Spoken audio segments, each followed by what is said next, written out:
We'll call this meeting to order. Please stand for the pledge. I pledge allegiance to the flag of the United States of America, to the republic for which it stands, one nation, under God, indivisible, with liberty and justice for all.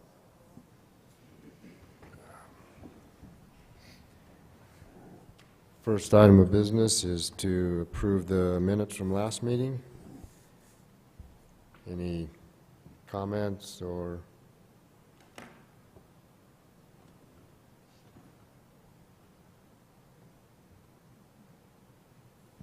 Guess I'd entertain a motion then. Motion to approve. Second. Got a motion and a second. Any discussion? I just have one. Okay. I believe Cheryl marked Robert absent. Oh, At I was the gonna ask start of that, the too. Start of the meeting last It was week. just to okay the minutes, since you weren't here for the meeting before. But I voted present. Oh, that's right, he wrote a present, not absent. Absent, Okay, yeah, I was- that's the only problem I have with it, so I'll shut up. Well, I forgot I was gonna bring that up. Got a motion and a second to approve them. Let's just go ahead and approve them. We'll vote. Weiss, Yes. McDaniel, Yes. Levy, Yes. Skorts, Yes. Remy. Yes.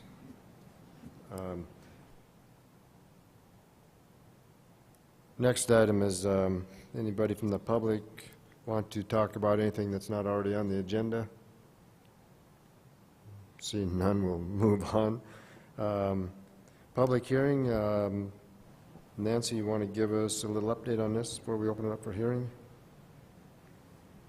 Sure. The request here today is for site plan review for a seasonal flea farmers market to be located on approximately 3/4 of an acre property located at 111 West First Street. It's zone neighborhood business. The applicants, Chris and Kim Lindell, are here tonight. And just to go over a little bit, so it's zone neighborhood business, existing parking lot that is not required parking for any use. So there's no structure located on the property, it's just a parking lot. We don't have, so the proposal is really for more of a farmer's sort of artisans market. The code itself, however, only the closest use I could find to that use is a flea market. So that's why you see flea market in the title. We do have, flea markets listed. I gave you the definition of an actual flea market, which is close to what is, it's the same idea as what they're proposing with individual vendors temporarily set up outdoors. Although the uses that, the items that they will be selling are slightly different. It's not used items or any of the items listed in the code as a flea market. We are, however, processing it that way, and they will be required to get a flea market license from the city clerk. So the uses are local farm produce, juried approved artisans, and food trucks. Hours are most likely to be Saturdays in the spring, summer, and fall. The proposed hours are from noon to 4, specifically to not conflict with the existing farmers market. It'll extend, that usually closes around noon, so this would extend the hours for some vendors. They may decide to open on some other days of the week, but at this point, they're thinking mostly Saturdays. I've got the site located up on your board there. You can see it's in a commercial area.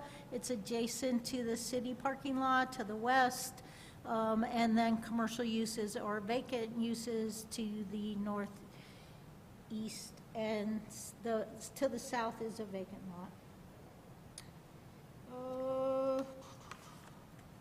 There will be just a few items that would remain perhaps all the time, which would be a couple of trucks for storage. Other than that, everything will be taken down every day at the end of the market. There will be porta potties available for restroom facilities. What else have we got? I provided for you the comments from the agencies. As you can see, Creighton Wright had a very significant amount of comments. The applicants did clarify their proposal after that was written. So I think you'll see that some of the things that were discussed there, they did better define in their application. Other than that, there really weren't any issues or concerns. So staff is recommending that you approve the site plan or recommend approval of the site plan to the city council. I did give a number of conditions, more probably than usual, mostly because there really aren't a lot of standards in our code for flea markets. So condition number one, I'm going to go over them a little bit. Condition number one is our standard. You need to comply with all requirements of the code and city departments. Number two, I put all temporary sales tents, structures, or items shall be removed or stored indoors when the market is not in operation. The site would be kept clean and orderly manner at all times. That the applicants shall be responsible for ensuring that each vendor obtains the necessary sales tax license from the city. The applicants will apply and receive a flea market license from the city clerk prior to operation. Noise from any of the events shall comply with all requirements of the land use code, that's section 5.07D. Operation shall be limited to a maximum of 2 days per week between the stated hours in the spring, summer, and fall. And the applicant shall comply with all representations made in their application and as part of any public hearings regarding operation of the site. Are there any questions? Yes, I have one. A flea market license, do we have any entities out there that have a flea market license? At this point, I do not believe they do. I spoke with Linda Smith a little bit. She said they have had some in the past, but it's been quite a while since they've done that.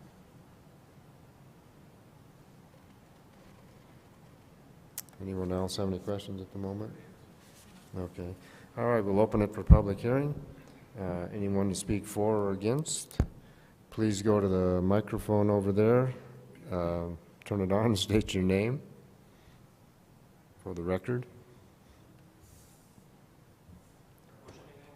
Yeah, in the middle there's a, should turn green. No,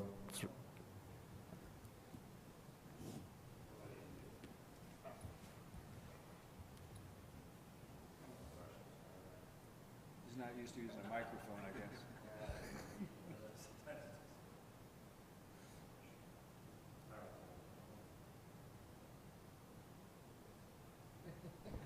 There we go, okay. Thank you guys for being here. Chris Lindell is my name. I don't know if I need to explain anything else with that.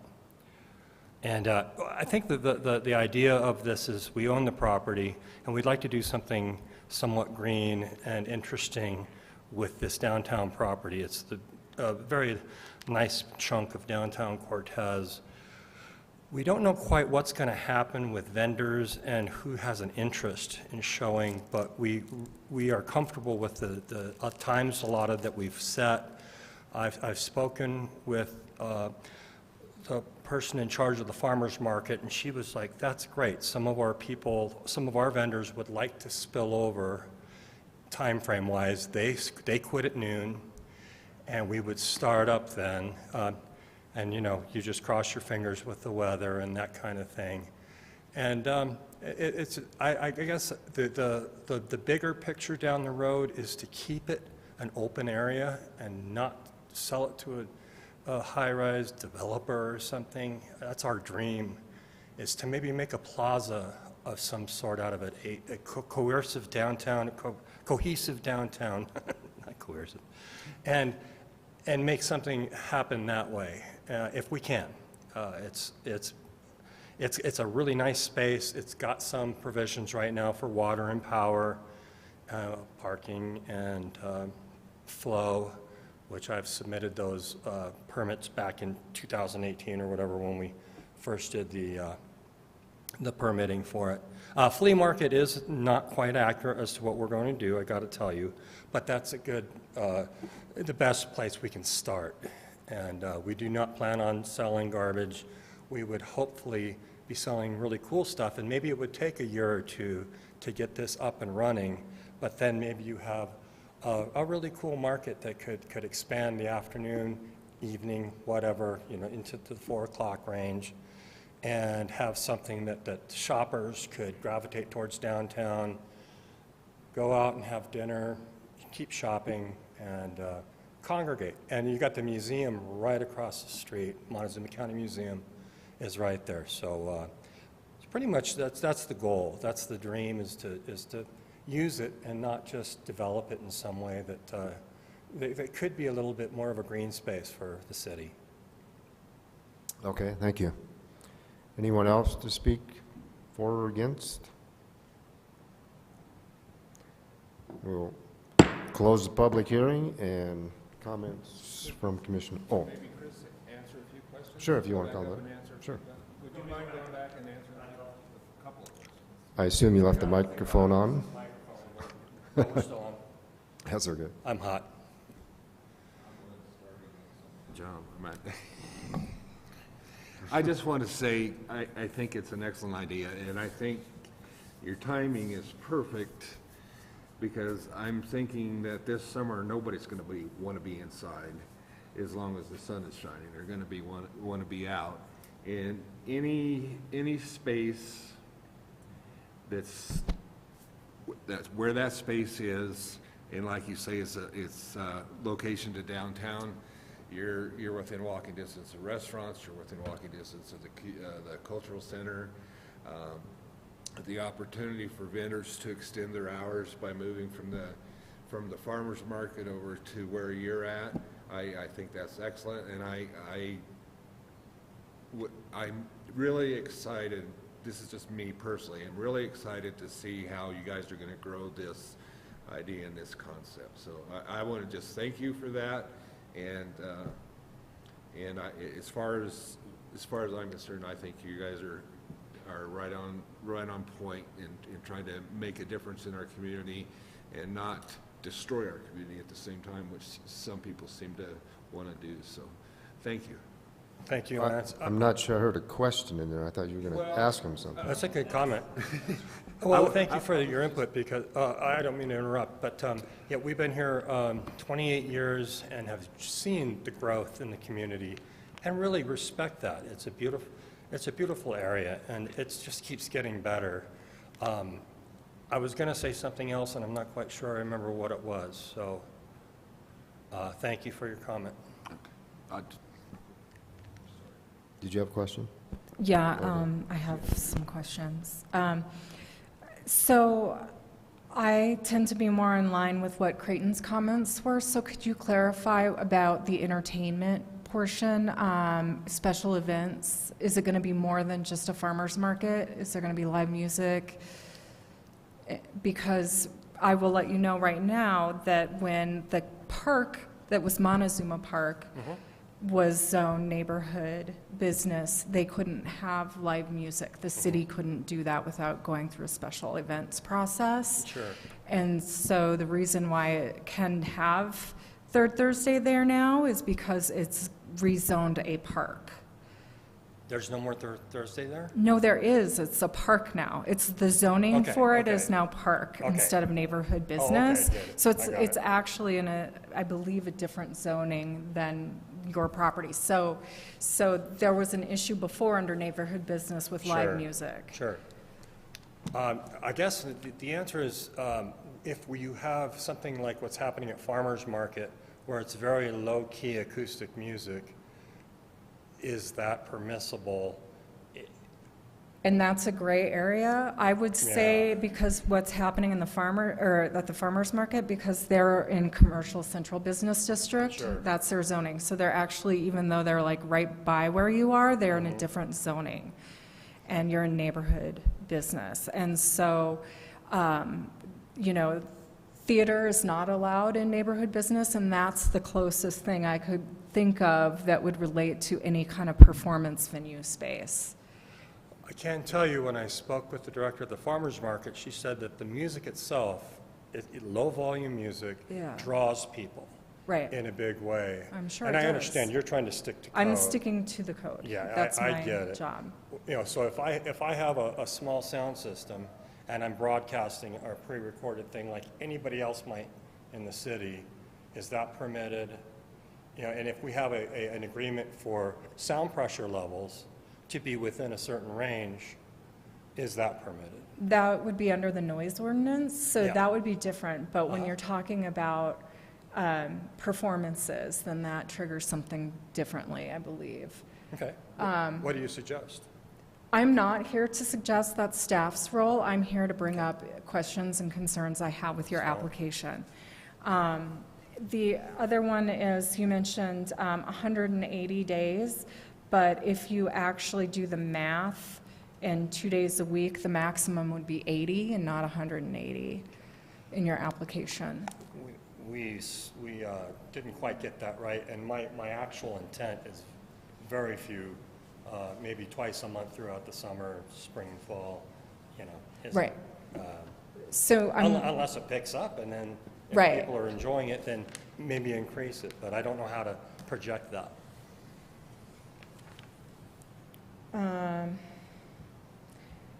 on your plan, site plan, I'm not sure what setbacks are, but there's a potential location of a cooler. Would that be a permanent structure or a trailer? That was a preliminary thing when we were working with a certain entity Okay. that they are dissolving, Oh, okay. and so we would not anticipate the use of that. But Okay. we wanted to leave it in the application in case it was a vegetable cooler, Yeah. and they wanted to park it there, but that's Okay, probably so not, it was that's not gonna a happen. permanent structure? No, not a Okay. permanent structure. Because it's not really super clear on that, but I do know, like, there are walk-in coolers that are actually buildings with utilities to them, so I just didn't know if that's what was being proposed right here or not. So that wasn't clear. And if that were the case, that would have to go through the, getting a building permit and Yes, if we setbacks go and to stuff. build anything on the Okay, you're property not that's proper, permanent. okay, okay. Yes, that's clear. Okay, Yeah, that was just a provision that we threw in there in case these people were able to do this. okay. So I'm not sure, but I'm thinking like music would require a special event permit process. So just because you have a flea market or farmer's market doesn't give you the right to have a concert in your venue without going through this, okay, go ahead, Nancy, what do you think? We can't find any reference in the code that would prevent music events under the neighborhood business zone, or any zone, really. Well, so why do we have to get special event permits for certain events then? As a cultural center in the central business district, just throwing out my Liquor experience. license special events, is that We've what had you're to in the thinking? past. It depends on what it is. Yeah, for a liquor license, if you're gonna be selling alcohol, you Yeah. need a special event license. Okay. Maybe that's it. That could have been, that could have been the spillover. Excuse me. Nancy, could you move your microphone a little closer to you? Because it's hard to pick up exactly what you're saying. Thank you. So I'm wondering why the city wasn't going to be able to have concerts in the neighborhood business district until it rezoned to park. And I do as, not know. Rachel is frantically word searching the land use code and can't find anything. I never found anything, so I do not Right. know what that is. So I guess if it is live I think music, then, The attorney thinks it's related to the alcohol sales, not live Okay. music. okay. Which makes sense to me. And Nancy, doesn't, yeah, maybe you're not the person to ask, but it's the farmer's market does have music when they're open. I mean, they do have live music at this, It is a different zone where the farmer's market is. They're in commercial? Central business. Or- Central. Yeah. So where entertainment is allowed, and that's where, like, if you look at neighborhood business in the zone matrix, there's nothing under entertainment that's allowed in neighborhood business, and that's where I'm going with this, like, nuance. Rebecca, may I ask a question? Is there a definition of concert versus live music? No, or entertainment. Could there or- be? No, it's just, this is up to interpretation because our land use code sucks. So I'm just trying to wonder what the criteria, sorry, that's just my opinion, but what the criteria was before when we wouldn't allow things to happen and why this would be different. Yeah, and I have no idea, like I said, we can't find anything similar to that in the code. The code is very lacking in temporary uses and events, so there wasn't much to go on. I would think a flea market, or it's common that you might have an event kind of thing at those. Right. So, yeah. Okay. Sorry I'm grilling you guys. And I'm then- happy to answer any questions. On the setback issue with non-permanent structures, we would not apply setbacks. No, that's why I thought the cooler would be a permanent structure, because I'm familiar with walk-in buildings that are walk-in coolers and not on wheels, but he clarified that, so I didn't have to.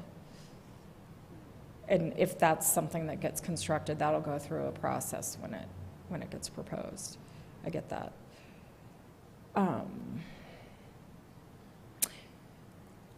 Okay, I think that's all I have for the applicant. Anybody else have any Yeah, questions for thanks. Chris? Okay, thank you.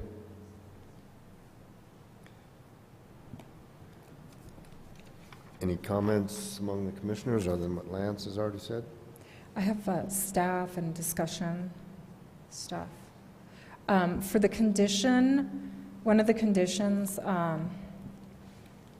in the staff report for proposing that would be part of the resolution would be, it says sales tax license from the city of Cortez, but maybe all applicable licenses, because I know we don't have a vendor license, but that could be something that the city should really look at, especially if there are going to be more temporary events with vendors.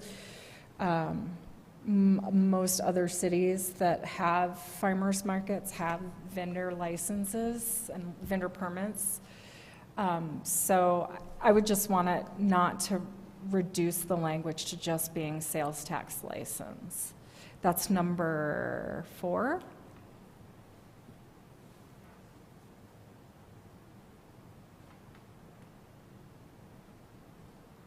And then a question for the attorney. Would you say that number 6 would, the noise from any event, that would cover like the music, any kind of nuisance that might happen to the neighborhood based on the sound volumes, if there were a concert? Yes, I mean, it specifically refers to that section of the Okay. code, so that would be the measuring stick would be the limitations set forth in section 5.07. That would apply to any noise, music, Yep, crowd noise, right, fireworks. got it. Ice cream truck? Yes. Okay. Thanks. Any other comments or questions? Guess I would entertain a motion then.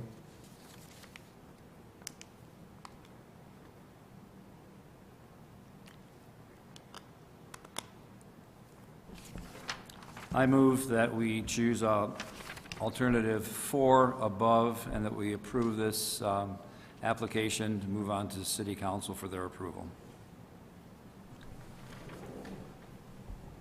Does your motion include the amendment that was just discussed regarding applicable licenses? No, I'll let someone else make that amendment to Okay. my motion, which you can go ahead and do. So, make sure we understand the motion. State your motion again, please. Okay, I recommend alternative 4, as stated in our packet, that we approve this as typed in the recommendation before us with these 8 different conditions as presented to us. That City Council, we recommend that City Council approve this. Now, if anyone wants to make a motion to alternate that, they're welcome to do so. But I'm just motioning that we approve it as stated in the sheet in front of us with 8 conditions as typed. Does everyone understand the motion? I don't think that's Is a there- clear motion. Like, a motion would be to recommend that council approve the site development plan for a new seasonal outdoor flea market on the property located at 111 West First Street in the neighborhood business MB zone as submitted by Chris and Kim Lindell through P&Z Resolution Number 4, Series 2023, with the following conditions. And then if you agree with that condition for number 4, just say obtains the necessary licenses from the city, vendor licenses and sales tax licenses. That's all I'm asking. Okay, we have a motion on the floor. Is there a second to that motion?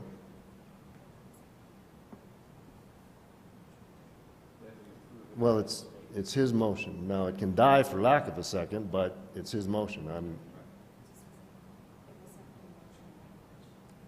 Well, he made a motion, okay? So is there a second to that motion? Seeing none, that motion dies for lack of a second. I would entertain any other motion that someone might want to make. Okay. All right. I would like to make a motion to recommend that council approve the site development plan for a new seasonal outdoor flea market on property located at 111 West First Street in the neighborhood business zone, as submitted by Chris and Kim Lindell through P&Z Resolution Number 4, Series 2023, with the following conditions. And just to change condition 4 from that's listed here to include business licenses as well as sales tax licenses. Second.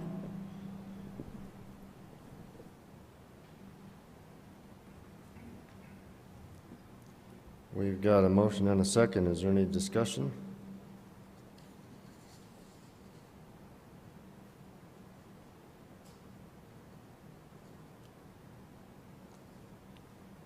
Seeing none, we'll proceed to vote. Levy, Yes. Scorts, Yes. Weiss, Yes. McDaniel, Yes. Remy. No. Motion passes.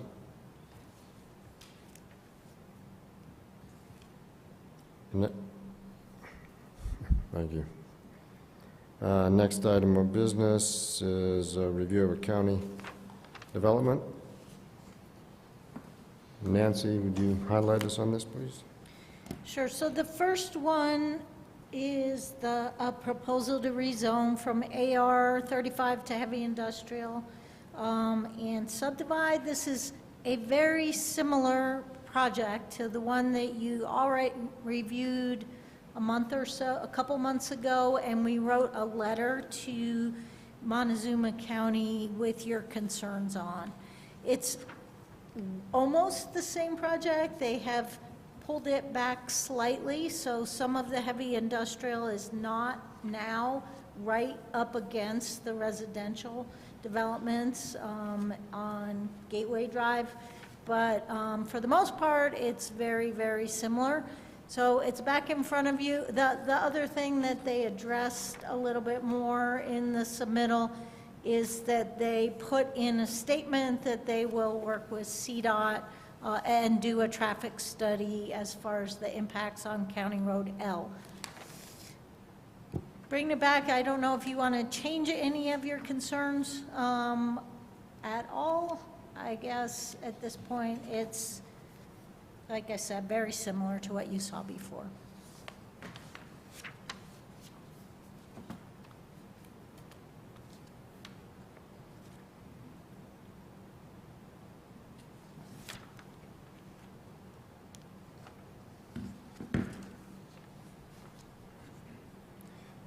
Thank you. Any questions for Nancy? We'll open it up for public hearing. Anyone here to speak for or against?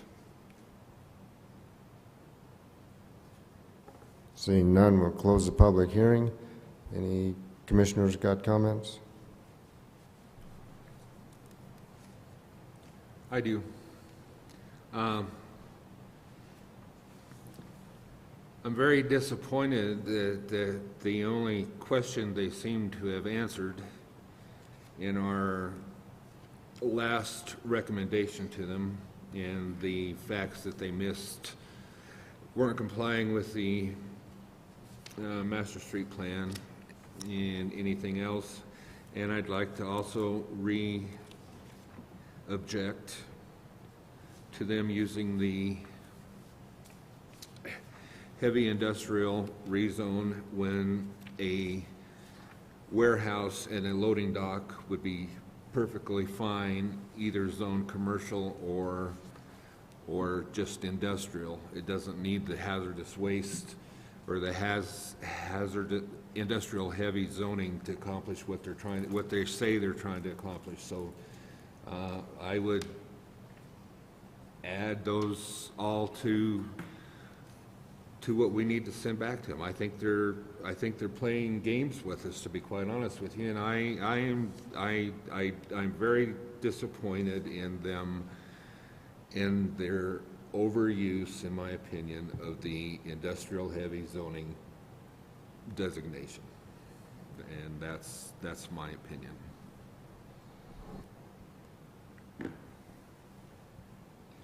Any other comments that we might want to send to them? To the county, that is. Nancy, did they pull this from the county planning and zoning at the last meeting, or did it not go there? It did not go, I believe the applicant decided to revise their application somewhat.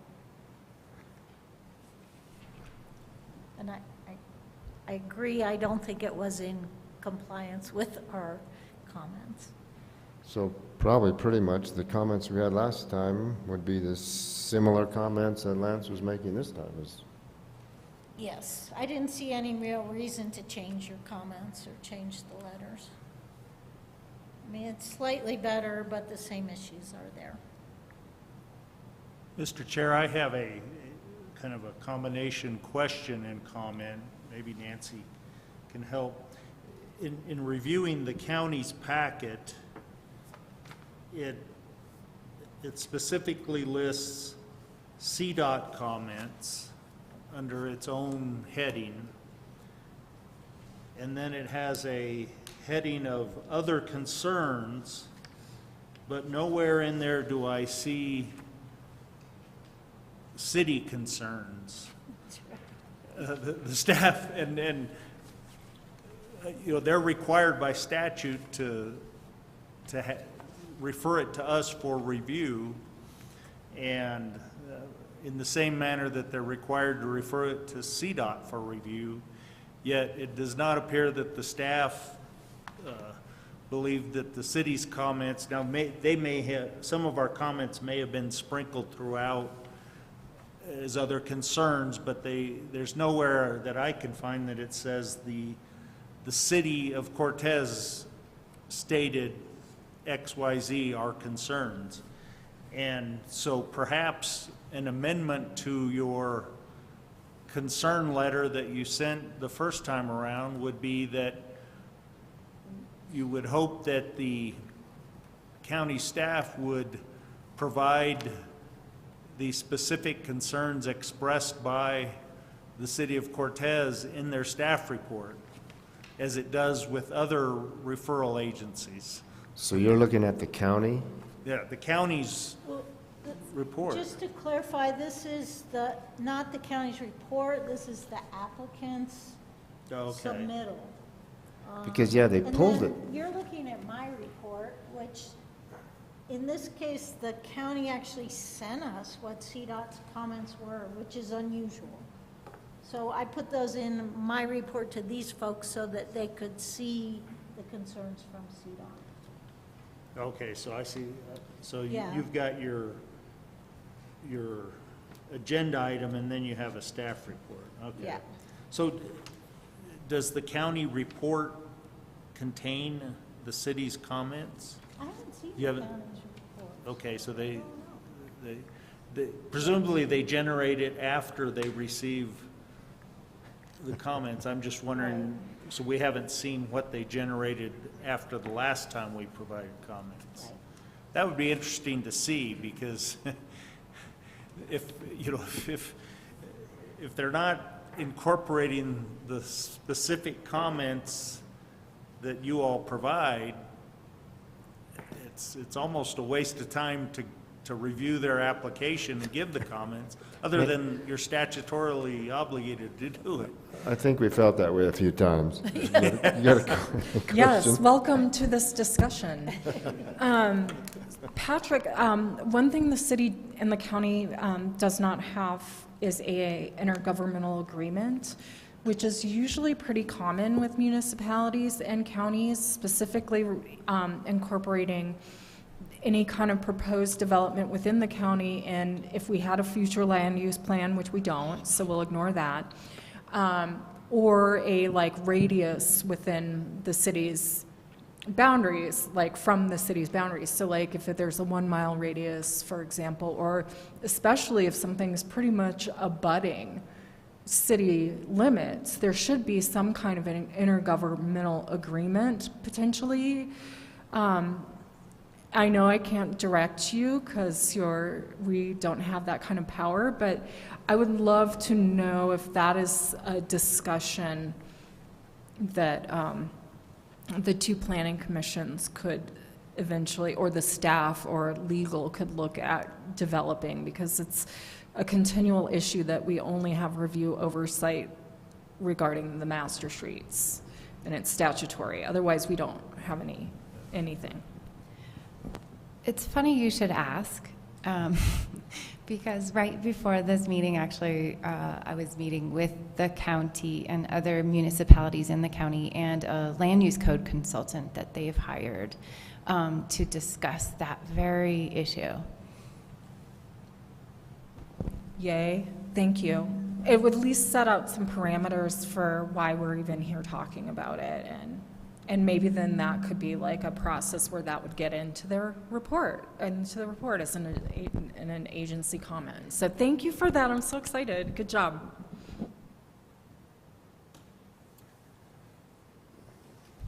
Any other comments that we want added to that to make sure they,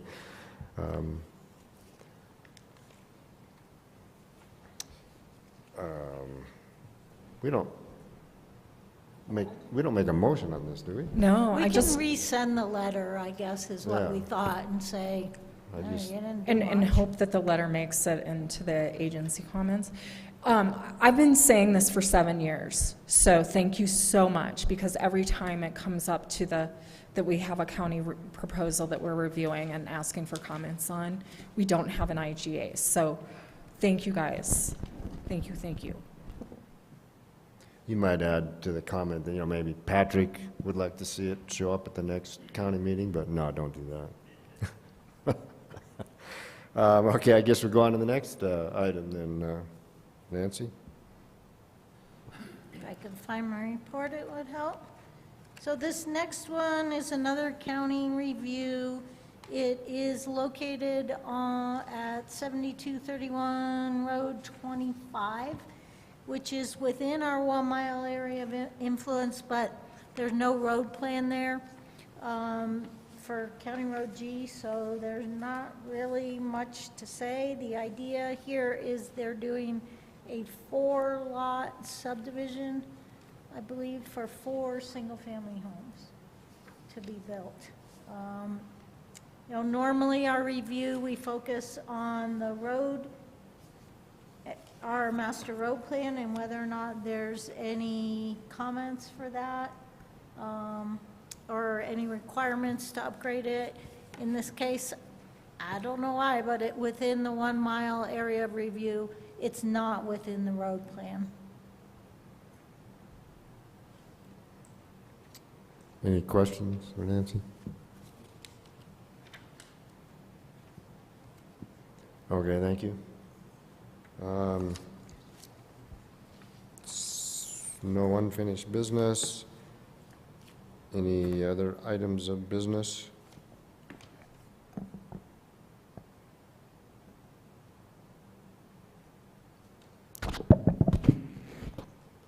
Seeing none, I guess I would entertain a I'm watching them. I would entertain a motion to adjourn. I'll make a motion to adjourn. Is there a second? Second? Got a motion and a second to adjourn. Any discussion? Let's proceed to vote. Yes. Scorts, Yes. Levy, Yeah. McDaniel, Yes. Remy. Yes. Meeting adjourned.